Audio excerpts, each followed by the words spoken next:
미국의 유명한 대중 가수 중에 밥 딜런이라는 사람이 있습니다.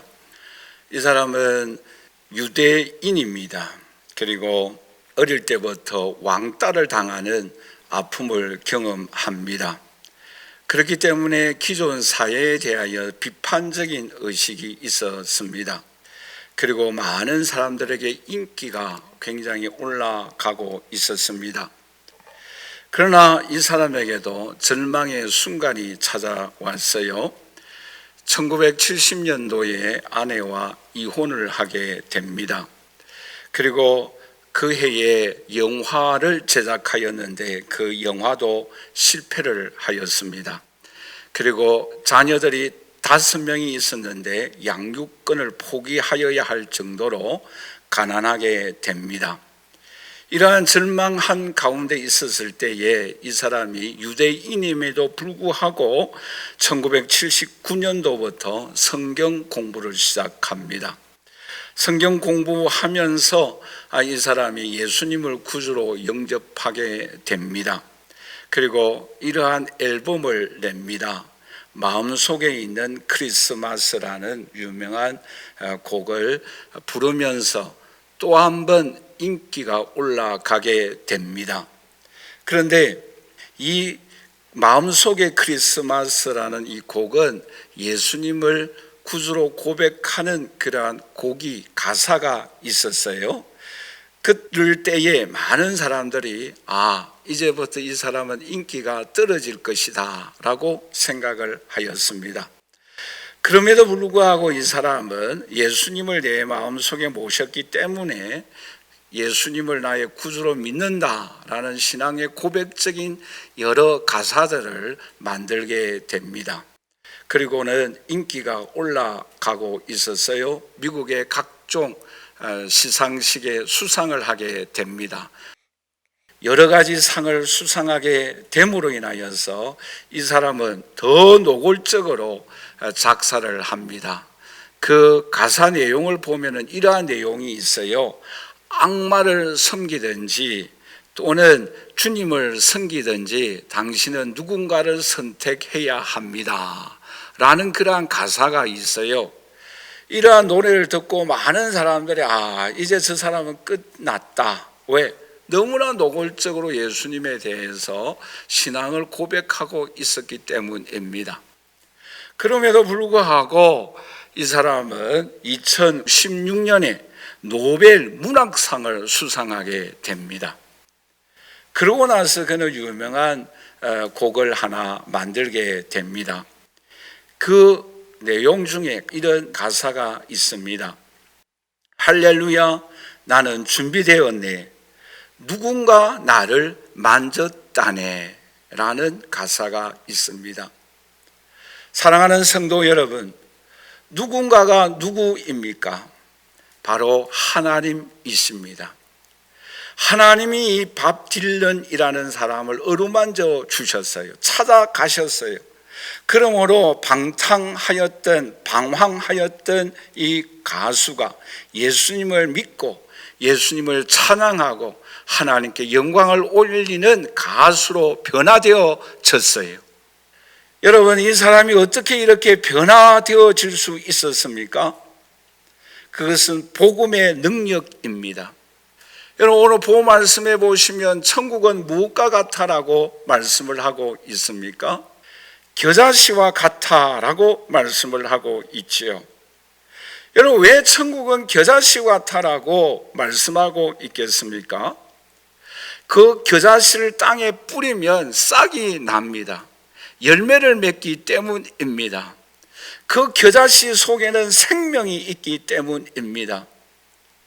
그런데 그 겨자씨는 누구를 의미하고 있습니까? 바로 예수님을 의미하고 있습니다.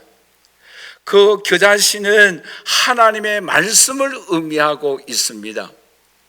그 겨자씨는 생명을 의미하고 있습니다. 그런데 여러분, 이 작은 겨자씨이지만 이 겨자씨는 심고 나면은 얼마나 크게 성장하는가 하면은 사람 키 이상으로 보통이 2m 정도 성장합니다. 저 외국 사람이 서 있는데 손을 뻗어 있어요. 그런데 손을 뻗은 그 이상으로 이 겨자씨는 성장합니다. 어떤 것은 4m 내지 5m 정도 성장한다고 합니다. 매우 크게 성장합니다. 여러분 생각해 보세요. 이 겨자씨는 매우 작아요. 왜 우리나라 속담에 매우 작다라고 표현할 때에 깨알 같아라고 표현하지 않습니까? 그런데 이 이스라엘 나라도 마찬가지예요. 매우 작다라고 표현할 때는 겨자씨와 같아라고 표현한다고 합니다. 그런데 매우 보잘것없는 이 겨자씨 씨앗이 크게 성장하여서 4, 5m씩 그리고 새들이 깃들일 정도로 크게 성장해 나갑니다. 여러분, 겨자씨 비유를 통해서 오늘 우리에게 무엇을 교훈해 주고 있습니까? 처음에는 매우 작아요. 연약합니다. 볼품이 없어요. 그러나 하나님의 손에 붙잡히면은 크게 성장합니다. 여러분, 예수님도 이 땅에 오셨을 때 주변에 있는 사람들, 유대인 지도자들이 어떻게 비난합니까? 어떻게 나사렛에서 태어난 사람이 우리를 죄에서 구원할 자인가라고 핍박하였어요. 원망을 듣고 비난을 받았어요.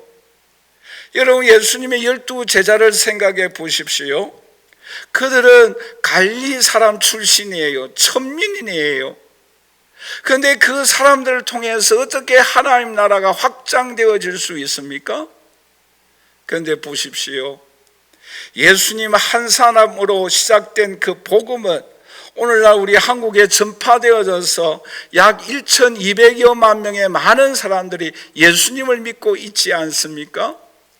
크게 성장하였어요. 크게 부흥하였어요. 하나님의 나라가 확장되어졌습니다. 오늘 저와 여러분들도 연약하고 부족합니다. 충만한 교회도 연약하고 부족합니다. 그러나 하나님의 손에 붙잡힐 때에 하나님께서 크게 부흥시켜 주시고 하나님께서 역사하여 주셨을 때에 큰 은총의 역사가, 권능의 역사가 오늘 저와 여러분들을 통해서, 충만한 교회를 통해서 나타나게 됩니다.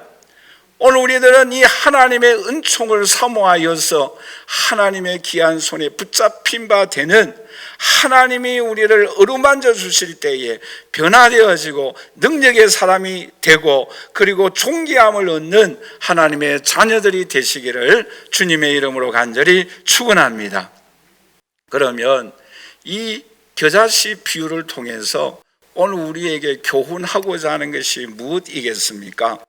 첫째는 우리 한번 다 같이 따라서 할까요? 생명력이다. 여러분, 왜 이 겨자씨 씨앗을 땅에 뿌리면 싹이 날까요? 그 속에는 생명이 있기 때문입니다. 여러분, 이 생명은 누구를 의미한다고요? 복음을 의미하는 거예요. 예수님을 의미하는 거예요. 하나님의 말씀을 의미하는 거예요. 여러분, 태영호라는 국회의원이 있지 않습니까? 북한에서 우리나라로 넘어온 사람입니다. 이 사람이 초청 간증 집회에 이런 말을 했어요. 제가 한국에 넘어와서 가장 잘한 일이 무엇인 줄 아십니까? 국회의원, 또 한국에 와서 잘 사는 것, 결코 그것이 아닙니다. 제가 하나님의 말씀을 읽고 변화되어져서 예수님을 구주로 영접한 것이 제가 한국에 와서 가장 잘한 것으로 생각하고 있습니다. 여러분, 이 사람이 변화되어진 이유가 무엇이에요? 작은 씨앗, 복음의 말씀, 하나님의 말씀을 읽음으로 인하여서 그의 심령이 변화되어져서 예수님을 구주로 영접한 것입니다. 여러분, 이 씨앗을 뿌리면 어떤 성장의 과정을 거쳐 나아갑니까? 마가복음 4장 28절에 이렇게 말씀을 하고 있죠. 우리 한번 다 같이 읽어보도록 할까요? 땅이 스스로 열매를 맺되 처음에는 싹이요 다음에는 이삭이요 그 다음에는 이삭의 충실한 곡식이라고 말씀하고 있습니다. 처음에는 작은 성장이에요. 그러나 나중에 가면 갈수록 크게 성장한다라는 거예요. 여러분, 우리 한국 교회를 생각해 보시기를 원합니다. 여러분, 우리나라에도 최초로 1884년도에 복음이 최초로 증거되어졌습니다. 많은 선교사들을 통하여서 이 땅에 하나님의 나라 복음이 전파되어졌어요. 한 사람입니다. 그러나 이 작은 이 복음이 1900년도에 이르러서는 우리 한국 사람들이, 예수 믿는 사람들이 18,081명이라고 합니다. 그런데 18,081명이 1940년도에 이르러서는 5%에 이르도록 복음화의 역사가 일어났어요. 그리고는 1980년도를 전후하여서는 25%가 예수님을 구주로 믿습니다. 지금도 많은 사람들이 주님을 믿고 주님 앞으로 나아오고 있지 않습니까? 여러분, 누가 한 사람의 영혼을 변화시켜 주십니까? 누가 그 한 사람에게서 25%에 이르도록 부흥의 역사를 일으키도록 역사하여 주십니까? 여러분, 마가복음 4장 27절에 이렇게 말씀을 하고 있죠. 우리 한번 다 같이 읽어보도록 하겠습니다. 그가 밤낮 자고 깨고 하는 중에 씨가 나서 자라되 어떻게 알지 못하느니라. 고린도전서 3장 6절에서 7절 말씀이 이렇게 말씀을 하고 있죠. 우리 한번 다 같이 읽어보도록 할까요? 나는 심었고 아볼로는 물을 주었으되 오직 하나님께서 자라나게 하셨다라고 말씀하고 있습니다. 여러분, 누가 한 영혼을 변화시켜 주십니까? 누가 이런 부흥의 역사를 일으키도록 은혜 베풀어 주십니까? 하나님이 하신다라고 말씀하고 있습니다. 여러분, 이삭이 그랄 땅에서 농사였을 때에 100배의 열매의 은총을 하나님께서 베풀어 주셨고, 그로 하여금 창대하게 하여 주셨고, 그로 하여금 부유하게 하여 주셨다라고 말씀하고 있습니다. 여러분, 우리나라의 이 복음이 전파됨으로 인하여서 많은 영혼들이 주님 앞으로 돌아왔을 뿐만 아니라 병원이 세워졌어요. 학교가 세워졌어요. 또 우리나라의 인권이 존중되어야 되는 역사가 일어났습니다. 복음으로 인하여서 이 사회에 놀라운 변화의 역사가 일어나게 되어졌어요. 여러분, 이러한 변화의 역사가 어떻게 이루어질 수 있습니까? 복음의 씨앗을 뿌렸을 때입니다. 여러분, 이삭이 어떻게 하여서 한 해 농사였을 때에 100배의 열매를 맺을 수가 있습니까? 씨앗을 뿌렸기 때문입니다. 오늘 함께 예배드리는 저와 우리 사랑하는 성도 여러분, 오늘 저와 여러분들이 이 땅에서 이런 하나님의 은혜와 축복과 부흥의 역사가, 권능의 역사가 어떻게 하면 우리 자신들도 경험할 수 있겠어요? 씨앗을 뿌려야 합니다. 여러분, 어떤 씨앗을 뿌려야 할까요? 여러분, 예배 드리는 이 일에 많은 시간과 정성의 씨앗을 뿌릴 수 있기를 주님의 이름으로 간절히 축원합니다. 예배 시간에 우리의 정성된 마음으로 씨앗을 뿌렸을 때에 하나님은 하나님의 영광으로, 하나님의 임재하심으로, 하나님의 불로 오늘 우리에게 응답하여 주십니다. 하나님의 영광이 나타납니다. 여러분, 마가 다락방에 하나님 앞에 예배 드릴 때에, 하나님 앞에 기도할 때에 성령의 불이 임하였던 것처럼 오늘 저와 여러분들도 이 놀라운 세계를 경험하기 위하여서는 하나님 앞에 예배 드리는 일에 예배의 시간을, 예배의 정성을 다하여서 씨앗을 뿌릴 수 있기를 주님의 이름으로 간절히 축원합니다. 더 나아가 이삭처럼 거부가 되어지고 창대하기를 원한다고 한다면 물질의 씨앗을 뿌릴 수 있기를 주님의 이름으로 간절히 축원합니다. 11조의 씨앗을 뿌릴 수 있기를 바랍니다. 그럴 때에 하나님께서 우리로 하여금 창대하게 하여 주시고 100배의 열매를 맺게 하여 주시는 주님의 은총과 권능이 우리의 삶을 통해서 나타나게 됩니다. 뿐만 아니라 말씀의 씨앗을 뿌릴 수 있기를 주님의 이름으로 간절히 축원합니다. 그럴 때에 생명의 역사가 일어납니다. 여러분, 궁예에 나와서 인기를 끌었던 김영철 탤런트를 아시지 않습니까? 물론 그분은 지금 예수님을 안 믿을 거예요.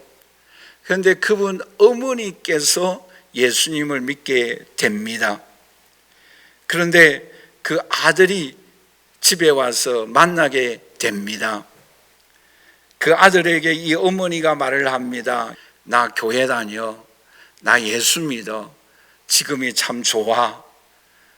그러면서 그 아들에게 너도 예수님 믿고 구원받고 천국에 가자.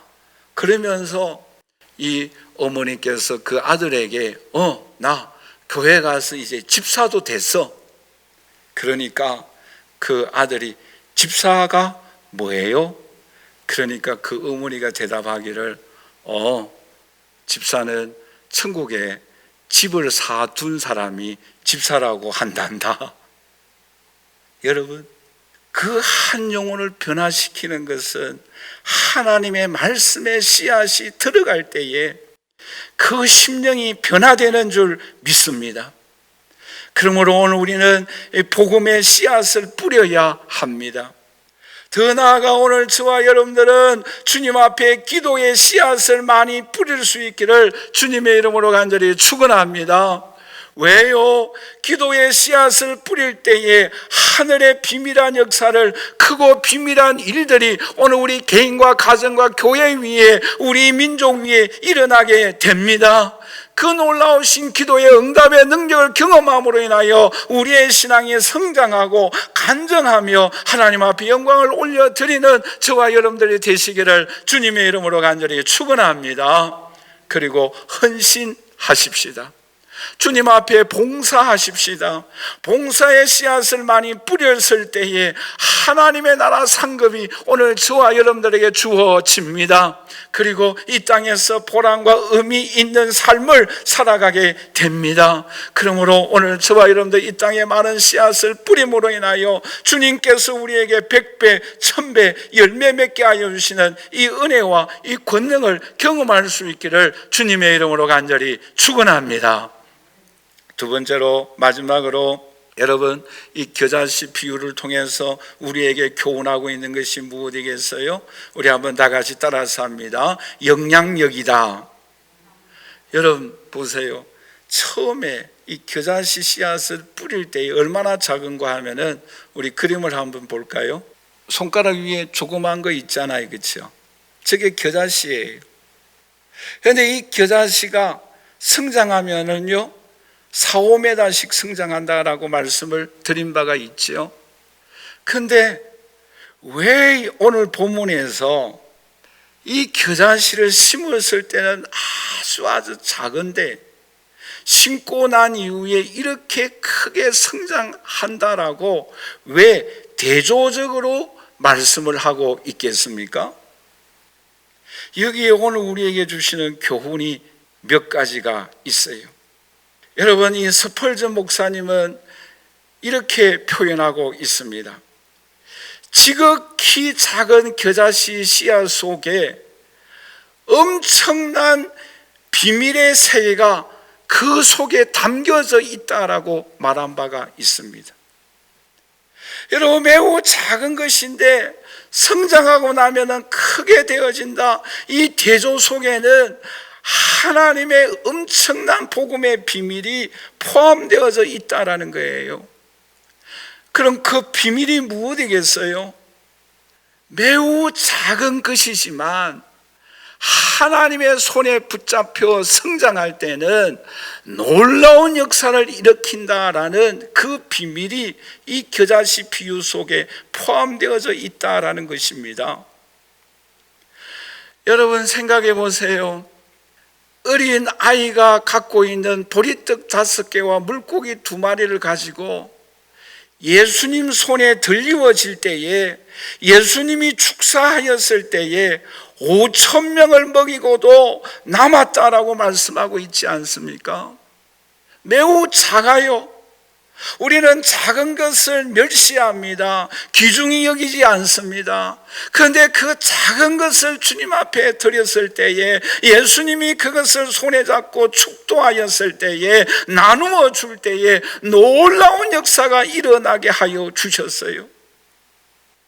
여러분, 이것이 겨자씨 비유의 핵심의 진리이다라는 거예요. 여러분, 모압 여인 룻을 생각해 보십시오. 그의 남편도 다 죽었어요. 시아버지도 세상을 떠났습니다. 남은 것은 홀 어머니 나오미밖에 없습니다. 그러나 그는 먹고 살기 위하여 어떻게 합니까? 룻기 2장 2절에 보면 이렇게 말씀을 하고 있죠. 모압 여인 룻이 나오미에게 이르되, 원하건대 내가 밭으로 가서 내가 누구에게 은혜를 입으면 그를 따라서 이삭을 죽겠나이다. 여러분 보세요. 내가 이삭 죽겠다라는 거예요. 여러분, 이 이삭은 아주 작은 일이에요. 겨자씨와 같은 작은 일이에요. 그러나 그 작은 일을 충실히 할 때에 그의 발걸음을 보아스의 밭으로 인도하여 주셨어요. 그리고 그는 예수님의 족보에 올라가는 영광스러운 여인이 됩니다. 여러분, 이삭 죽는 것은 겨자씨와 같은 매우 하찮은 일이에요. 하기 싫은 일이에요. 그러나 그 작은 일에, 일상생활 속에 작은 일이라고 한다 할지라도 무시하지 아니하고 성실하게 살아갈 때에 우리의 발걸음을 보아스의 밭으로 인도하여 주시고 예수 그리스도의 족보가 되어지는 놀라운 영광스러운 주님의 자녀가 됩니다. 이러한 은총을 누가 베풀어 주십니까? 하나님이 베풀어 주신다라고 약속하고 있지 않습니까? 여러분, 생각해 보세요. 여러분, 아브라함과 사라가 어떻게 하여서 이삭을 낳을 수 있었습니까? 하나님의 천사가 너희 가정에 하나님의 나라 확장을 위하여, 하늘의 별과 바닷가의 모래와 같은 후손을 위하여 이 가정에 자녀를 줄 것이다 라고 약속을 합니다. 그럴 때에 사라가 어떻게 합니까? 창세기 18장 11절에서 12절에 이러한 반응을 보입니다. 우리 한번 다 같이 읽어보도록 할까요? 아브라함과 사라는 나이가 많아 늙었고 사라에게는 역성의 생리가 끊어졌는지라 사라가 속으로 웃고 이르되 내가 노쇠하였고 내 주인도 늙었으니 내게 무슨 즐거움이 있으리요라고 비웃었어요. 도저히 불가능한 일이다라고 생각했어요. 늙었기 때문에, 생리가 끊어졌기 때문에, 아브라함도 이미 끝이 났기 때문에 어떻게 자녀를 낳을 수 있습니까? 비웃었어요. 그런데 보세요, 창세기 21장 6절 말씀이 이렇게 고백하고 있습니다. 사라가 이르되 하나님이 나를 웃게 하시니, 보세요, 하나님이 나를 웃게 하시니. 앞에는 비웃었어요. 어떻게 내가 가능할 수 있습니까? 나는 부족합니다. 나는 천민입니다. 나는 갈릴리 출신입니다. 나는 배운 것이 없습니다. 나는 늙었습니다. 나는 할 수가 없어요. 비웃었어요. 그러나 하나님이 나로 하여금 웃게 하여 주셨어요. 오늘 이 자리에 함께 예배드리는 저와 우리 사랑하는 성도 여러분, 하나님이 나로 하여금, 여러분으로 하여금 웃게 하여 주시는 이러한 손길들이, 이러한 역사들이 저와 여러분들에게 많이 일어날 수 있기를 주님의 이름으로 간절히 축원합니다. 그러므로 오늘 우리가 하나님께 영광을 올려드리는 주의 자녀가 다 되시기를 주님의 이름으로 간절히 축원합니다. 여러분, 술라미 여인은 어떤 여인입니까? 농부예요. 천한 여인이에요. 그러나 이 술람이 여인은 누구를 만납니까? 솔로몬 왕을 만납니다. 왕의 신부가 되어집니다. 얼마나 영광스럽습니까? 얼마나 감격스럽습니까? 그럴 때 그는 아가서 2장 3절 말씀에 이렇게 고백하고 있어요. 우리 한번 다 같이 읽어보도록 할까요? 남자들 중에 나의 사랑하는 자는 숲풀 가운데 사과나무 같구나. 내가 그 그늘에 앉아서 심히 기뻐하였고 그 열매는 내 입에 달았도다라고 말씀하고 있습니다.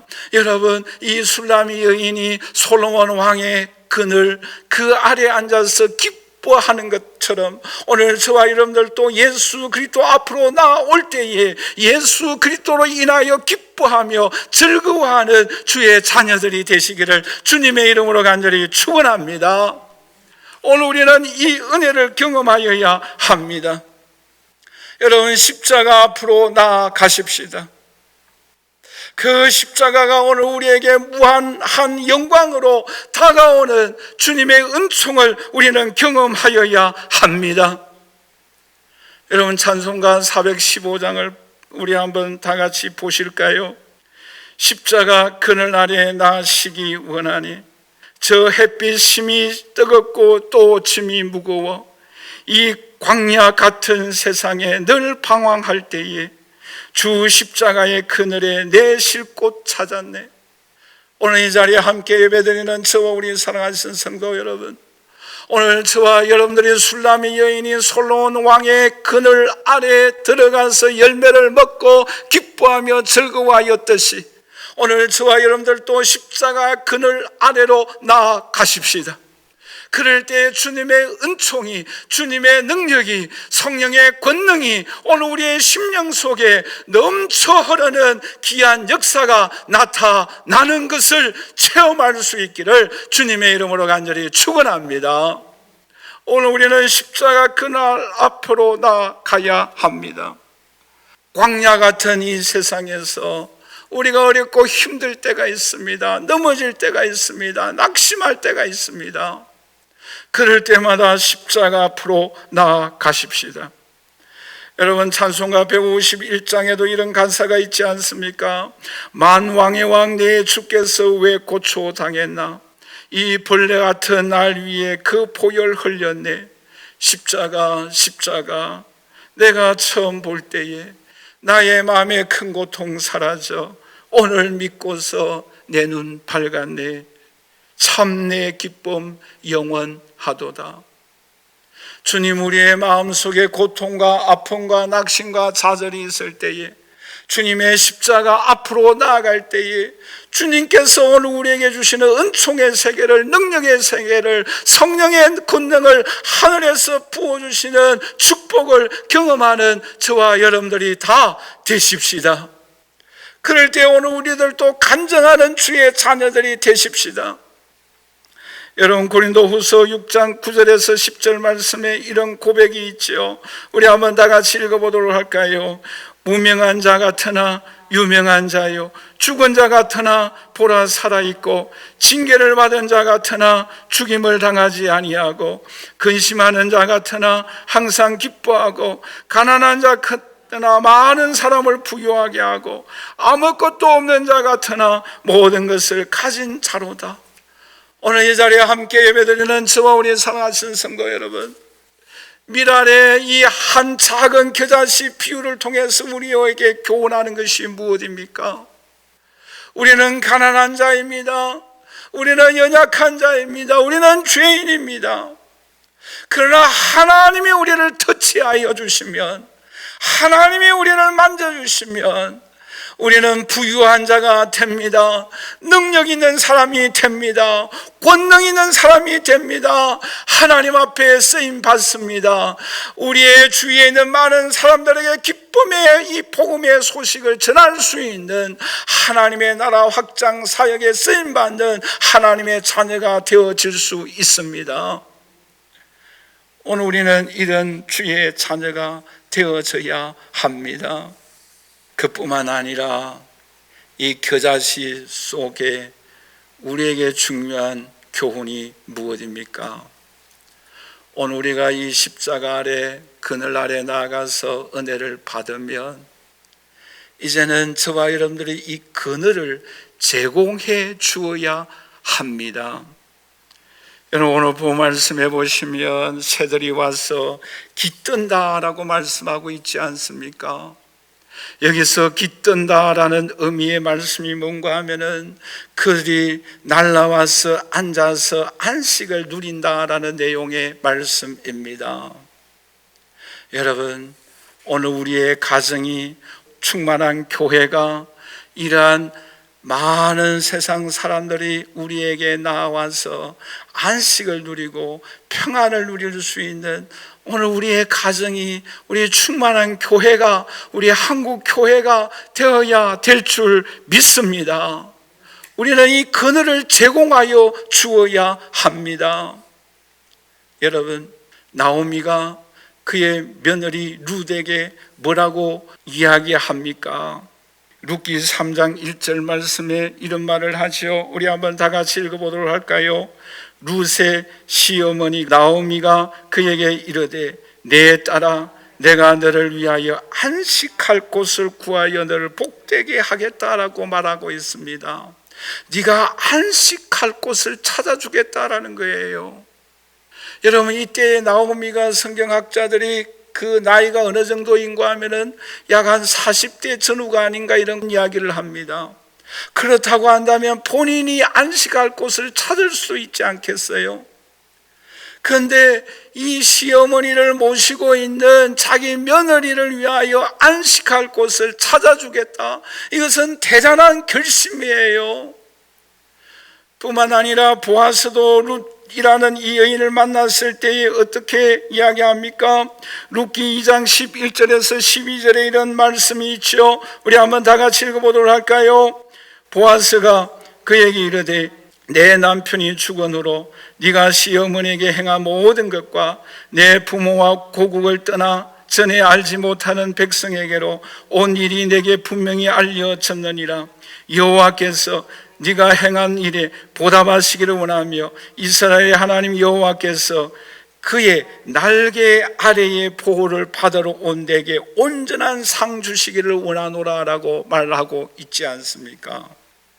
네가 쉴 수 있는 그 날개 아래 보호를 받기 위하여 온 너가 온전한 상 주기를 원한다라고 말하고 있지 않습니까? 여러분, 우리가 잘 아시고 계시는 하덕규 목사님 아시죠? 이분이 쓴 가시나무라는 노래가 있습니다. 그 노래 가사 속에 이런 내용이 있지요. 내 속엔 내가 너무도 많아 당신의 쉴 곳 없네. 내 속엔 헛된 바람들로 당신의 편할 곳 없네. 내 속엔 내가 어쩔 수 없는 어둠 당신의 쉴 자리를 뺏고 내 속엔 내가 이길 수 없는 슬픔 무성한 가시나무 숲 같네. 바람만 불면 그 메마른 가지 서로 부대끼며 울어대고 쉴 곳을 찾아 지쳐 날라온 이런 새들도 가시에 찔러 날아가고 라는 가사가 있어요. 여러분, 이 노래의 핵심이 무엇입니까? 나무 가지에 쉬기 위하여 날아온 그 새들이 쉴 수가 없다라는 거예요. 왜요? 내 속에 가시가 너무 많다라는 거예요. 내 생각, 내 자존심, 내 욕심, 내 이기심으로 인하여서 내 속에 가시가 너무 많아서 쉬기 위하여 날아온 새들이 날아가 버린다라는 거예요. 여러분, 오늘 우리 마음에도 우리 가정에도 우리 충만한 교회도 이 세상에 지쳐있는 많은 영혼들이 날아와서 참 쉼을 얻을 수 있는 우리 가슴, 우리 가정, 우리 충만한 교회가 되어져야 합니다. 지친 영혼들이 이 세상에 너무나 많이 있지 않습니까? 방황하고 있는 영혼들이 우리 주위에 너무 많이 있고 있지 않습니까? 이 사람들이 쉴 수 있는 이 공간을 오늘 우리 마음속에, 우리 가정에, 우리 충만한 교회에 간직할 수 있기를 주님의 이름으로 간절히 축원합니다. 그럴 때에 오늘 우리들을 통하여서 작지만 놀라운 비밀의 세계를 예수로 인하여서 그 그늘 아래 앉아 안식을 누리며 놀라운 은총의 세계를 경험하며 참 쉼을 얻을 수 있는 오늘 우리들이 다 되어질 수 있기를 간절히 소원합니다.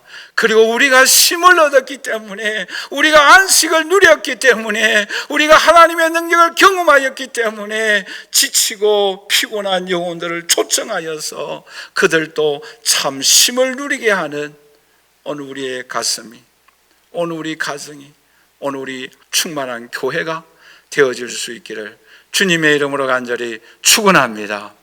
결론적으로 말씀을 맺겠습니다. 여러분, 천국은 마치 겨자씨 하나과 같습니다. 그러나 그 씨앗을 뿌리고 나면, 자라고 나면 큰 가지를 공급할 수가 있습니다. 오늘 저와 여러분들도 우리는 부족하고 연약하지만, 그러나 하나님의 손에 붙잡히면, 하나님의 손이 우리를 만져주시면 오늘 우리로 통하여서 놀라운 하나님의 은혜와 축복과 권능의 손길이 저와 여러분들의 삶을 통하여 나타나게 됩니다. 이러한 역사를 경험하고 주님의 십자가의 그늘 아래 앉아서 놀라운 세계를 체험하며 오늘 지친 영혼들을 초청하여서 그 사람들도 그늘 아래 앉아서 참된 쉼과 안식을 누리게 하는 오늘 저와 여러분들이 되시기를 주님의 이름으로 간절히 축원합니다.